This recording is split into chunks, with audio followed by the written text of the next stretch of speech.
ছেলেটাকে যখন নিয়ে যান তখন শোক সইতে না পারি উনি স্টপ করেন। তুমি জানো না তুমি কি করছো? কোটা সংস্কার আন্দোলনকে ঘিরে চলমান পরিস্থিতিতে বিস্ফোরক আইনে করা একটি মামলায় গ্রেপ্তার হন লক্ষ্মীপুর সরকারি কলেজের শিক্ষার্থী সাইফ মোহাম্মদ আলী। সেই রাতেই বাবাকে হারান তিনি। জামিন পেয়ে জানাজায় অংশ নিতে পারলেও এখনও আছেন জেলে। পরিবারের দাবি, সাইফের নাম মামলার এজাহারে না থাকলেও তাকে আটকে রাখা হয়েছে। আতর রহমান মনিরের তথ্য ও ছবিতে প্রতিবেদন।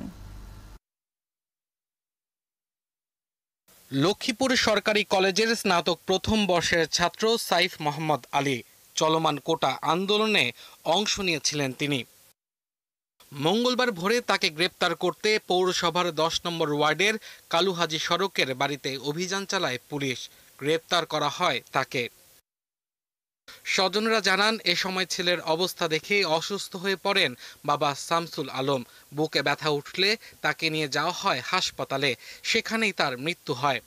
ছেলেটাকে যখন নিয়ে যান তখন শোক সইতে না পারি উনি স্টপ করেন, মারা যায়।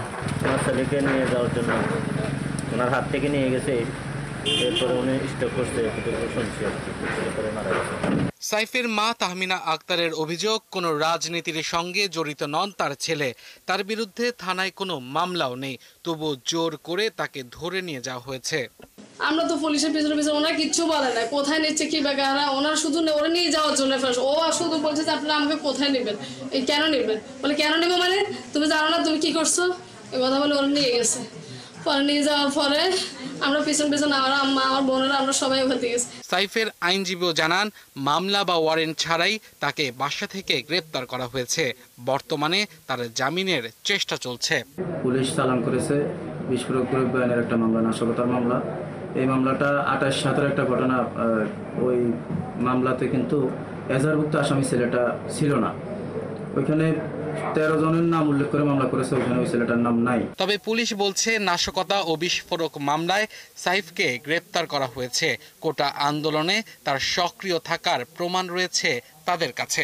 ওই যে মামলার ঘটনার সাথে জড়িত আমাদের কাছে আছে।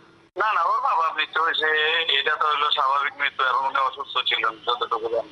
এই ঘটনায় সুষ্ঠু তদন্ত ও সাইফের মুক্তির দাবি জানিয়েছেন এলাকাবাসী।